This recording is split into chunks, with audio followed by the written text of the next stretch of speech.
Welcome back.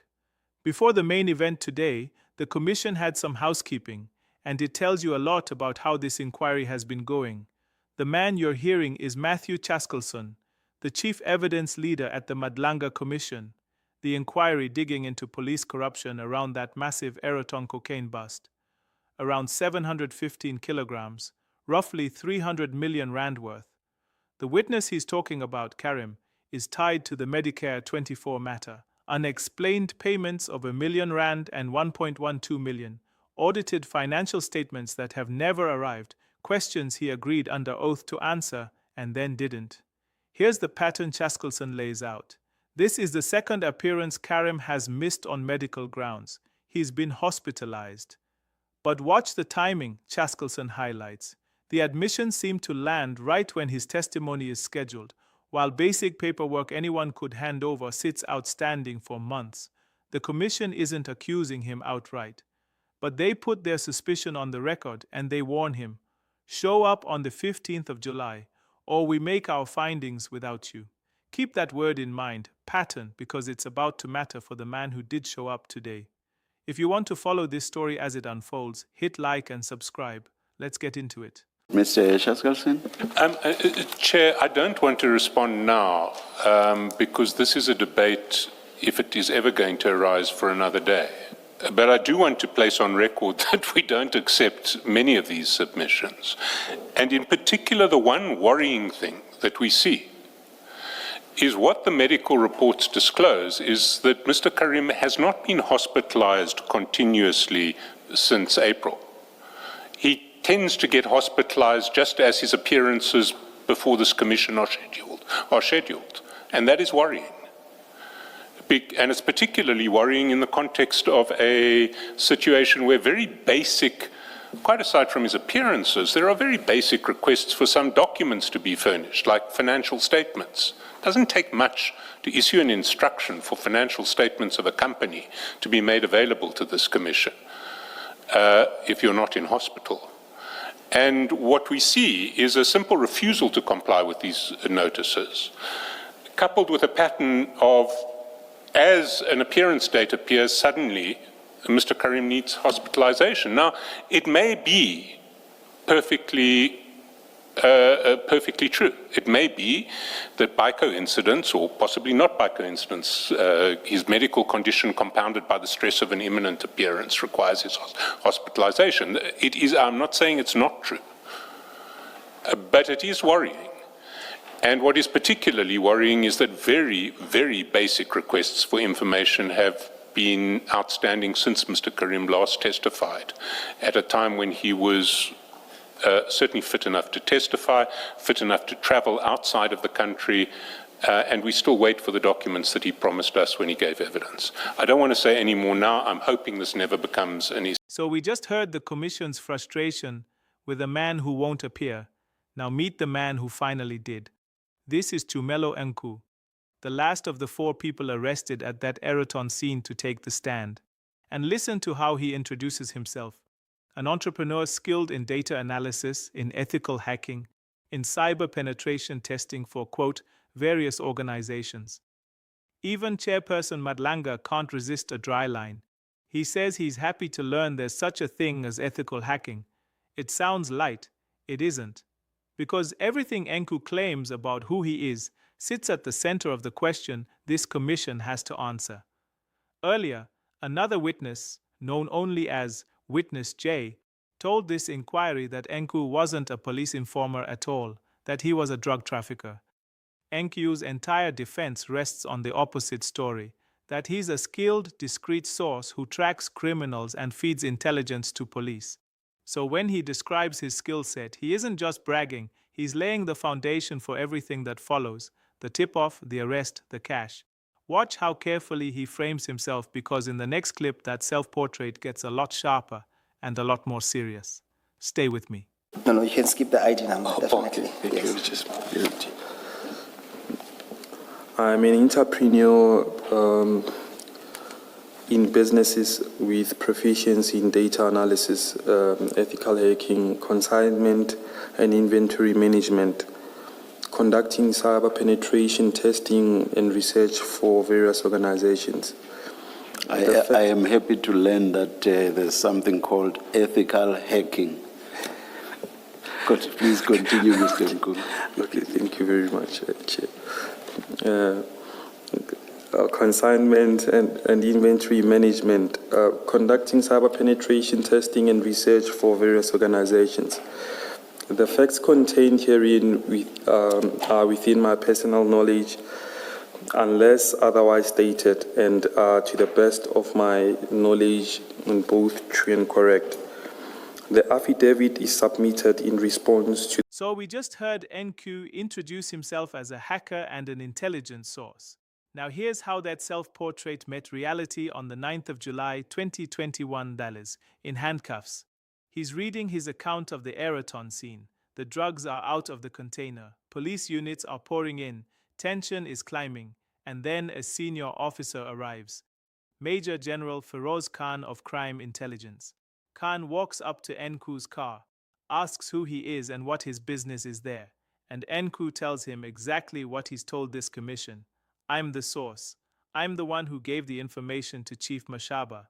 Now think about what should happen next, if that's true. An informer who just handed police a 300 million rand cocaine seizure should be thanked and quietly sent home.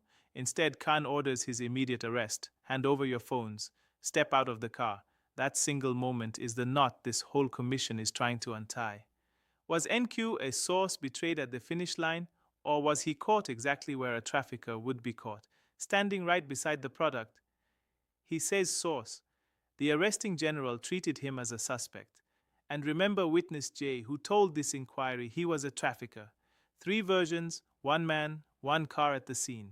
Everything else today is about which one survives. Let's keep going. From then, a plethora of cars started driving in. I also observed that upon the arrival of multiple police units, tension started increasing at the scene. One of the flying squad members, Sergeant Mahuya, came to the vehicle and asked if I was there with Chief Mashaba, and I indicated that I was, and the one who provided the information, he told me that General Khan was on his way and left. A moment later, another entourage of cars drove in. They seemed to be accompanying, this meant one. They seemed to be accompanying one, not on.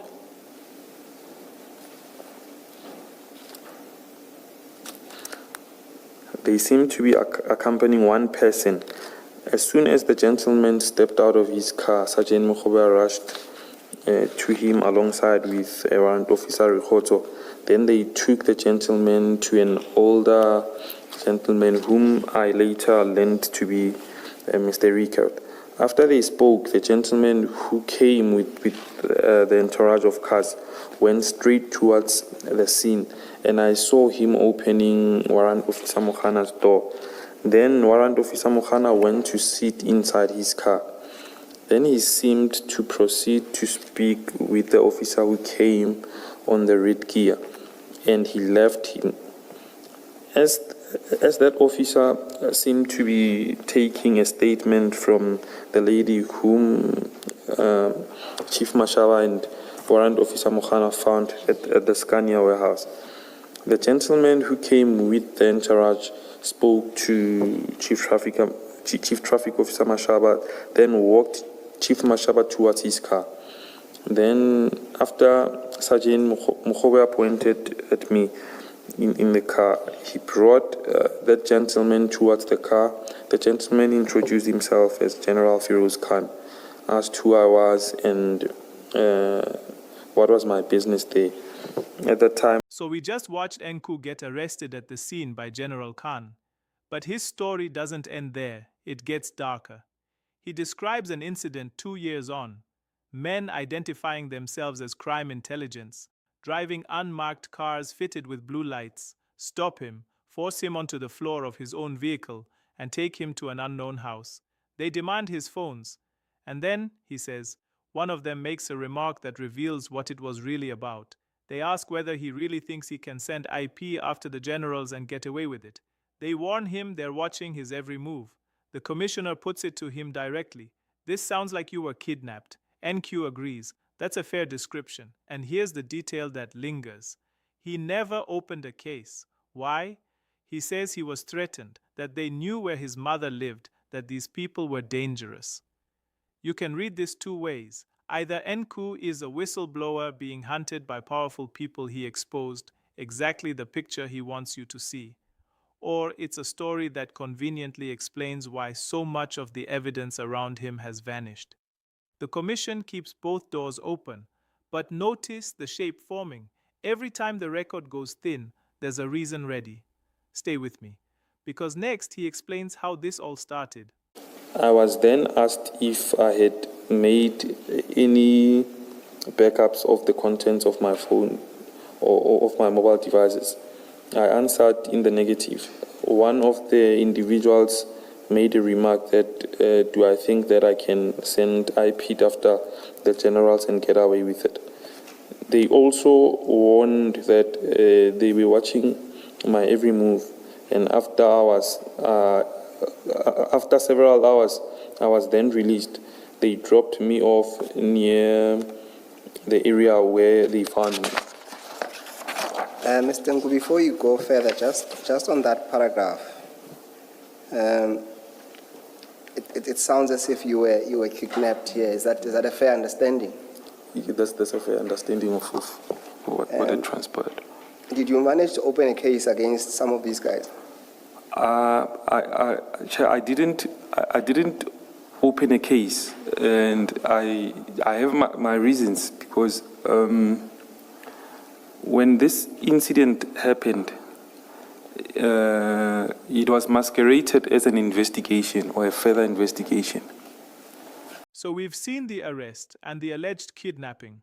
Now NQ reveals the origin of the whole thing, how he says he found these drugs in the first place. He's reading his supplementary statement, and he describes getting into a target's phone using what he calls a sophisticated zero-day, zero-click exploit. In plain terms, breaking into a device without the owner ever clicking a thing. And then the line that should make you sit up. He says he had access to highly sophisticated, military-grade, offensive cyber exploitation tools. Sit with that. This is a private businessman, not a state spy agency, claiming he personally held the kind of cyber weapons governments guard closely. And he says it was while probing this device, supposedly hunting a kidnapping suspect, that he stumbled onto the arms and the narcotics. That's his explanation for the entire bust. But here's the tension. Every claim that makes him sound like a brilliant intelligence asset raises a harder one. Where does a private citizen get military-grade hacking tools, and what else might he do with them? He invokes his right against self-incrimination on the methods. The commission notices that too. So far, Nku has built an impressive picture of himself. Hacker, source, whistleblower. Now the evidence leader stops listening to the picture and starts checking it against the paperwork. And the paperwork tells a different story. Keep watching.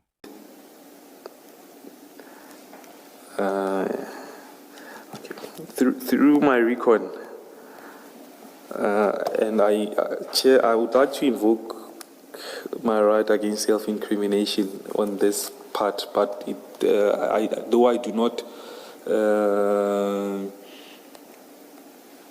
expose the details of the methodology, but I would say through my recon, I eventually gained access to the individual's device by means of a sophisticated zero-day, zero-click exploit.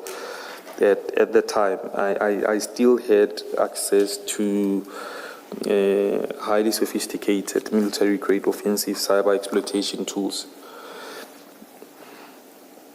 While probing information relating to the suspected kidnapping activities, I uncovered deeply concerning intelligence pertaining to illicit arms trafficking and narcotics distribution.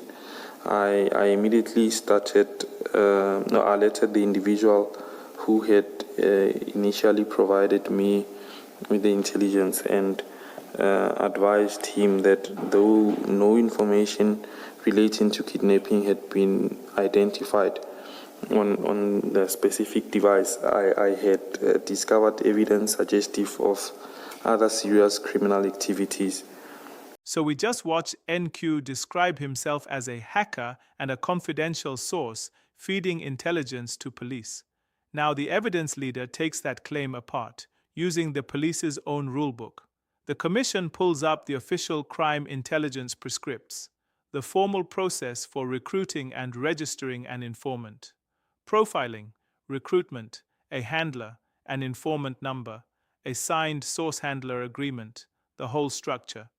And then the questions come, one after another. Were you ever registered as an official source? No. Were you ever given an informant number? No.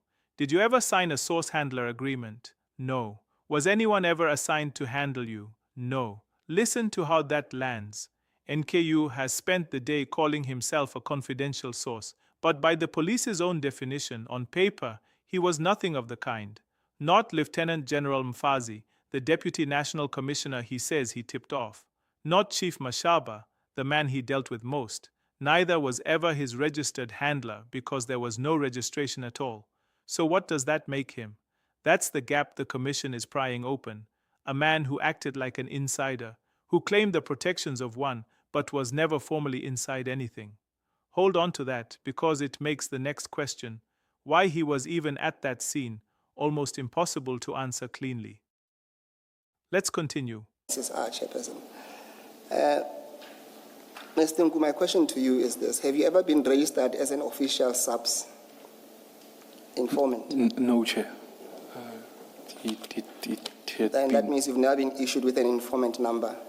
I was never issued with an informant number. Yes. Yes. And you were never then, as a result, never assigned a handler to deal with you? Officially, I was never assigned a handler. No, what do you mean officially? So, if you agree with me that you were never registered as an informant, you were never given an informant number, maybe I should ask you a further question. Have you ever signed a source handler agreement with SAPS? No, I've never, Chair.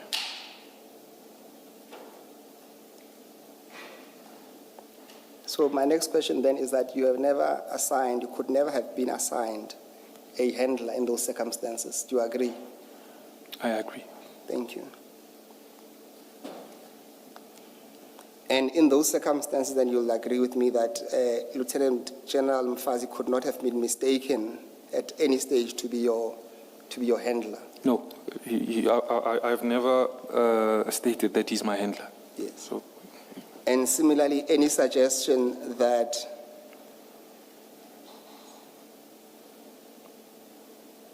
General Mashaba or Chief Mashaba could have at any point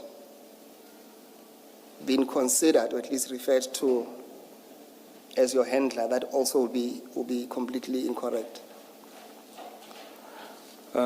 knowing that he is not a SAPS member, in the context of SAPS, I don't think that would be a case. As far as my recollection serves me well, I regarded myself as his confidential source, not a handler informal relationship. Yes. Yes.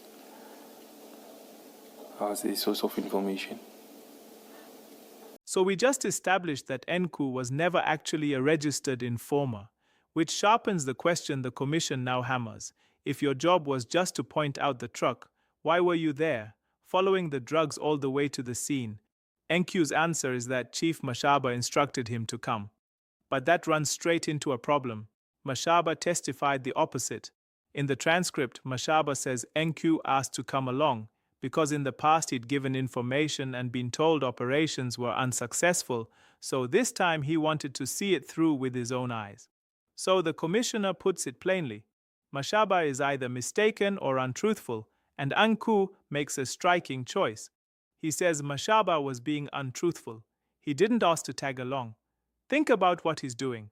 To save his own version, he has to brand the senior officer a liar. And the Commission points out that a second officer, Warrant Officer Muana, said the very same thing. It's improbable, they tell him, that both men independently invented the same story and only Nku is telling the truth. This is the heart of it. An informer who's done his job has no reason to follow drugs to a second location, so why did he?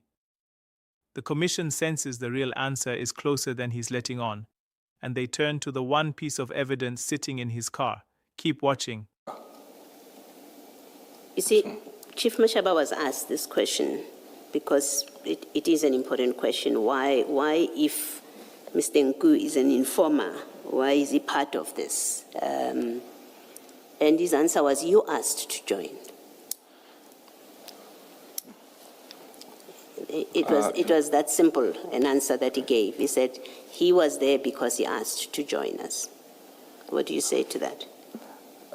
Commissioner Baloyi, Chief Mashaba might have mistaken, because if I asked, I would have went with them into Yellow Jersey. Because if the vested interest was seeing, that means from the initial point, I would have driven with them into Yellow Jersey. Hence I say my queue was seeing, was seeing other police cars coming in. That was my cue to say that the operation is a success. So he was not, on your account, Chief Mashaba was not truthful when he said you asked. He might have mistaken. He's not mistaken, he was being untruthful. He was being untruthful. I didn't ask to take along. Thank you.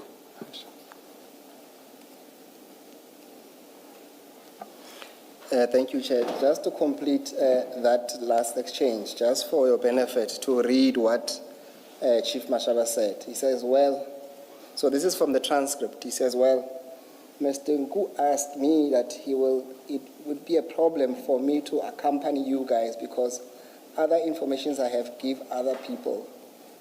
I get to be told that they were unsuccessful, or I get to be told stories or excuses. Can I come with you guys? I said, I do not see a problem because I know I have worked with you a lot before, and I know I worked with a lot of police that comes with their informers. The only thing I said to him, please make sure you sit in your car and you do not participate. Is your mic on? It is on, Chair. Apologies. I was reading far from the laptop. Apologies. Yeah. But I was putting on record that the nub of it really is that... Is it not practical to flight this?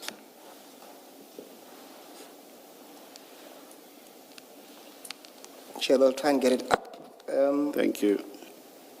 The essence of it really is that Mr. Mashaba is quite clear that you requested to come. And we'll try and find evidence of Warrant Officer Mahan as well, who, if I remember very well, said the same thing. And I will be... So we just watched Nku call a senior officer a liar to explain why he followed the drugs. Now we get to the thing found in his car, roughly 64 to 65,000 rand in cash. And this is where Chairperson Madlanga refuses to let go. Nku's explanation keeps shifting. It was travel money. It was petty cash. It was company takings he meant to deposit. He traveled, quote, discreetly, which is why he didn't want to use bank cards.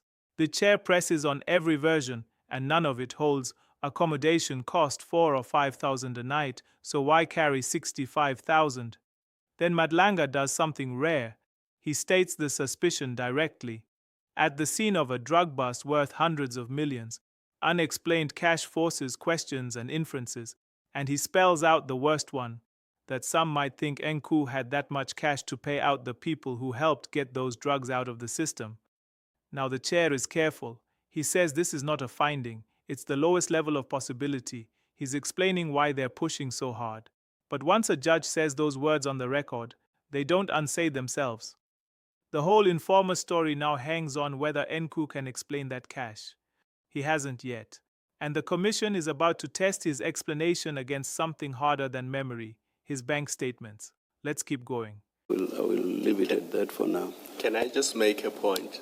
This is important, Mr. Nku, because at a scene of a major drug bust of drugs worth hundreds of millions of rands, when unexplained amounts of cash are found there. Questions have to be asked, and certain inferences have to be drawn. And you must give us an innocent explanation that explains the presence of that cash there. And the explanation you've given me so far, I speak for myself, not for the chair, does not make sense. And I will leave it there for now. Okay, But you understand why these questions are being asked. I know you are legally represented, and to be fair to you, your lawyers would probably have advised you, but this question is being asked in that context, so that you understand. You see, in fairness to you, I'm not saying this is an inference that we as a commission will draw. We are far from that at this stage. I do not know what in the end we will decide and what inferences we will draw. But at the lowest level of possibilities, some may think you had that much cash to pay out those who had assisted in getting these drugs out of the system and taking them to whatever destination.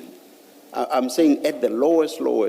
I'm not at all talking probabilities, nor am I even saying that that's an inference that we will draw in the end. So I'm just saying that is why we are questioning you as much as we are doing around carrying this much cash, something that simply does not make sense and on which you have not given a cogent explanation. That's fine. So we just heard the chair name the suspicion out loud, that the cash could have been to pay people off. Nku's defense was that he carried cash to travel discreetly, to leave no footprint. Now the evidence leader produces his FNB bank statements, and watch them dismantle that word, discreetly. Because the records show his card being tapped at toll gate after toll gate on the very days he says he was traveling invisibly. The Hook Plaza, Mui Plaza, Marion Hill, a fuel purchase at a Shell garage, most of the journey paid by card, leaving exactly the digital trail he claims he was avoiding. The commissioners walk him through it line by line, and one by one his reasons start to collapse. The tolls? Card. The discretion? Gone the second he swiped, which loops right back to the chair's point. If the cash wasn't for tolls, wasn't for staying invisible, and the hotel was only a few $1,000, then what was the rest of it doing in his car at a drug scene? This is what cross-examination looks like when the documents finally arrive. Not a shouting match, a quiet, methodical closing of every exit. By now, NQ is running low on room, and the commission has one more simple question waiting, the kind that should be the easiest of the whole day. It isn't. Almost there.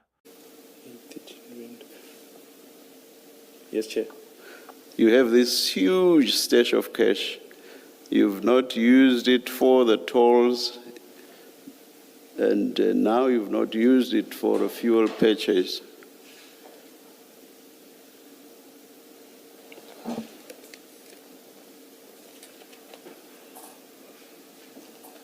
I must say with all these, let me speak.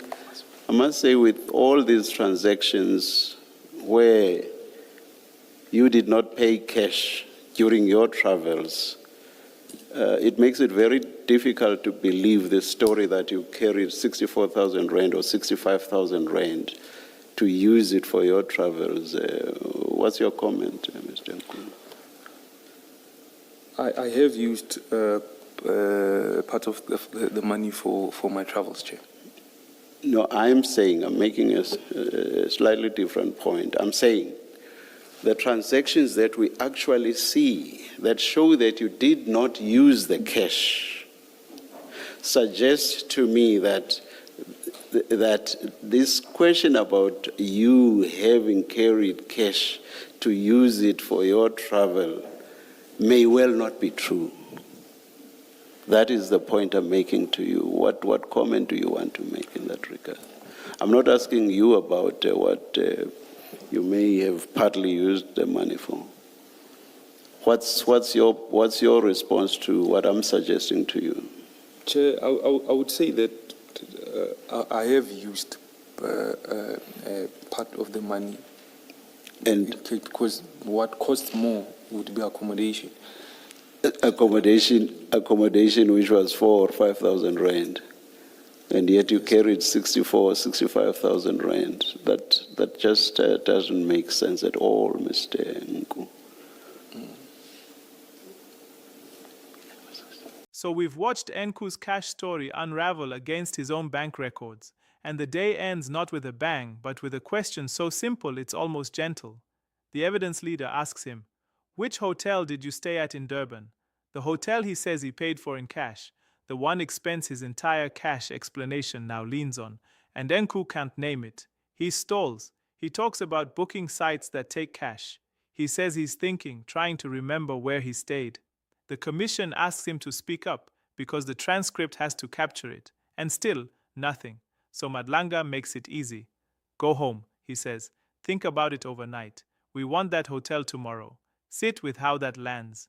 This is a man who remembers zero-day exploits, container priorities, and the fine detail of an entire crime scene, but can't recall the hotel he slept in on the night that matters most to his own defense. Maybe he genuinely forgot. Maybe there was no hotel. Tomorrow we find out which. That's where the commission leaves it, and that's where we leave it too. If this is the kind of story you want to keep following, the slow, careful unpicking of a version that keeps changing, like the video and subscribe, and I'll see you in the next one. All right. Now, which hotel did you stay at in Durban?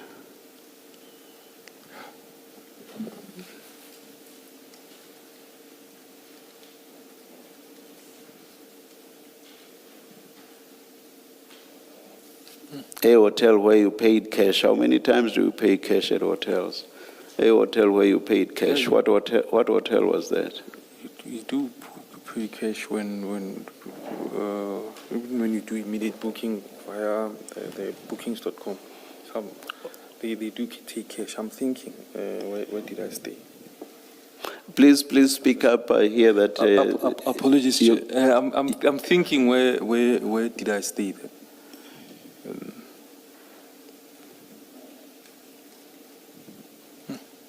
Please think about it overnight. Please. Yes, Chair. We want to get that hotel. Okay.